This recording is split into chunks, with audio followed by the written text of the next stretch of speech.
Hello friends, how are you?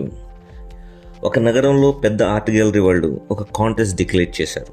అందులో వాళ్ళు ఏం చెప్పారంటే, పార్టిసిపేట్ చేసే ఆర్టిస్టులు వాళ్ళ పెయింటింగ్స్లో శాంతిని చూపించాలి. కాంటెస్ట్లో నెగ్గిన వాళ్ళకి 10 కోట్ల రూపాయల బహుమానం ఉంటుందని చెప్పారు. ఈ విషయం మొత్తం ప్రపంచం అంతా విస్తరించింది. వేల సంఖ్యలో ఆర్టిస్టులు పార్టిసిపేట్ చేయడానికి వాళ్ళ పెయింటింగ్స్ పంపించారు. అక్కడ ఉన్న జడ్జెస్ వాళ్ళు పంపించిన పెయింటింగ్స్ నుంచి 100 పెయింటింగ్స్ షార్ట్ లిస్ట్ చేశారు. ఆ 100 పెయింటింగ్స్కి ఒక ఎగ్జిబిషన్ పెట్టారు. ఆ పెయింటింగ్స్ వేసిన ఆర్టిస్టులను పిలిచారు, అలాగే మీడియా వాళ్ళని కూడా పిలిచారు. వీళ్లతో పాటు వేల సంఖ్యలో జనం వచ్చారు. అందరి ముఖంలో ఒక క్యూరియాసిటీ, ఎందుకంటే ప్రైజ్ మనీ అంత పెద్దది. ఎవరు నెగ్గుతారో అని అందరికీ చాలా ఇంట్రెస్టింగ్గా ఉంది. ఫైనల్గా ఆ సమయం వచ్చింది. అక్కడ ఉన్న పెయింటింగ్స్ అన్నీ ఒకటిని మించి మరొకటి ఉన్నాయి. చూడటానికి 2 కళ్ళు చాలట్లేదు. అందులో కొన్ని పెయింటింగ్స్ దగ్గర మాత్రం చాలా రద్దీగా ఉంది. అందులో ఒక పెయింటింగ్ ఉంది.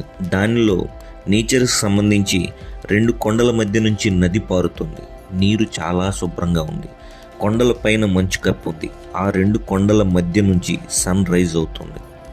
చాలా అందంగా ప్రశాంతంగా ఉంది ఆ పెయింటింగ్. ఇంకొక పెయింటింగ్ ఉంది. దాంట్లో ఆర్టిస్ట్ శాంతిని చూపించడానికి నైట్ మూన్ తీసుకున్నాడు. అంటే పీస్ఫుల్ లేక్ ఉంది. దాంట్లో నీరు చాలా స్టెబుల్గా ఉంది. అది ఎంత స్టెబుల్గా ఉంది అంటే దాంట్లో మీరు మీ రిఫ్లెక్షన్ చూడొచ్చు. అద్దంలా ఉంది. నల్లని ఆకాశంలో తెల్లని నక్షత్రాలు వజ్రాల్లా మెరుస్తున్నాయి.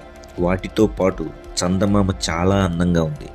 దాని ప్రక్కనే ఇంకొక పెయింటింగ్ ఉంది. దాంట్లో తెల్ల మబ్బులతో నీలిరంగు ఆకాశంతో పచ్చని నేలతో ఇలా, అంటే పెయింటింగ్స్ అన్నీ ఇలానే చూడగానే మనస్సుకి ప్రశాంతత వస్తుంది. కాంటెస్ట్ చాలా టఫ్గా ఉంది, ఎందుకంటే పెయింటింగ్స్ ఒకటిని మించి ఒకటి ఉన్నాయి. జడ్జెస్కి ఒక పెయింటింగ్ చూస్ చేసుకోవడం చాలా కష్టంగా ఉంది. ఆఖరికి జడ్జెస్ మంతనాలు జరిపి ఒక పెయింటింగ్ని సెలెక్ట్ చేశారు. దానిని ఒక పెద్ద కర్టెన్ వెనకాల ఉంచారు.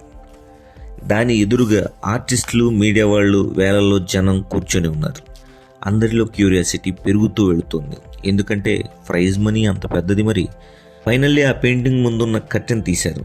ఆ పెయింటింగ్ని ముందు నుంచి చూసిన వెంటనే అందరూ ఒక్కసారిగా షాక్ అయ్యి ఒకరి ముఖం ఒకరు చూస్తూ నిల్చుండిపోయారు. ఎవరికి ఏమీ అర్థం కావట్లేదు, అసలు ఏం జరుగుతుంది అని. ఎందుకంటే అక్కడ పెట్టిన పెయింటింగ్లో ఏ కోశాన శాంతి కనిపించట్లేదు. అందరికీ అనిపించింది ఆ ఆర్ట్ గ్యాలరీ వాళ్ళు తప్పుగా ఈ పెయింటింగ్ పెట్టి ఉంటారని. అందులో కొందరు ఆర్టిస్టులు కలిసి ఆర్ట్ గ్యాలరీ ఓనర్ దగ్గరికి వెళ్ళి అడిగారు, ఏంటి ఏదైనా తప్పుగా ఈ పెయింటింగ్ ఇక్కడ పెట్టారా ఏంటి అని. అప్పుడు ఆ ఓనర్ ఒక నవ్వు నవ్వి, లేదు, అది కరెక్ట్గానే పెట్టాం. జడ్జెస్ ఈ పెయింటింగ్ని సెలెక్ట్ చేశారు. ఈ పెయింటింగ్ ఈరోజు విన్నర్ అని చెప్పాడు. ఆర్టిస్టుల్లో ఆన్సర్ వినగానే కోపం కట్టలు తెంచుకుంది. అందరూ కలిసి అక్కడి నుండి వెళ్ళిపోయారు. ఇది చూడగానే మీడియా వాళ్ళు లెగిసి పరిగెట్టుకుంటూ ఆర్ట్ గ్యాలరీ ఓనర్ దగ్గరికి వెళ్ళారు. అతని ముఖం దగ్గర మైకులు పెట్టారు. మరలా ఆర్ట్ గ్యాలరీ ఓనర్ ఒక నవ్వు నవ్వి ఇలా అన్నాడు, నన్ను ఏమైనా అనే ముందు ఈ పెయింటింగ్ని మీరందరూ జాగ్రత్తగా పరిశీలించండి. కొంచెం దగ్గరగా చూడండి. ఒకవేళ దూరంగా కనిపించింది బహుశా దగ్గరగా ఏమైనా కనిపిస్తుందేమో. ఎందుకంటే మీరందరూ ఇందులో కారు మబ్బుల్ని, మెరుపుల్ని, తుఫాన్ని, 4 వైపుల విలయ తాండవాన్ని చూశారు, కానీ ఒకటి చూడలేదు. ఈ పెయింటింగ్లో ఒక ఇల్లు ఉంది. ఆ ఇంట్లో ఒక చిన్న కిటికీ ఉంది. దాంట్లో ఒక మనిషి ఉన్నాడు. జాగ్రత్తగా పరిశీలించండి. అక్కడ ఉన్న మనిషి బయటకు చూస్తున్నాడు. అతడి ముఖంలో భయం లేదు, పైగా చిన్న చిరునవ్వు ఉంది.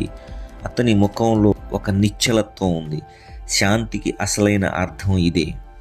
పెయింటింగ్లో చూపినట్టు బయట గాలి దుమ్ములొచ్చిన, తుఫాన్లొచ్చిన, మెరుపులతో ఉరుములు గర్జిస్తున్న, మొక్కవోని ప్రశాంత వదనంతో నిల్చున్న అతనిలో ఉంది అసలైన శాంతి.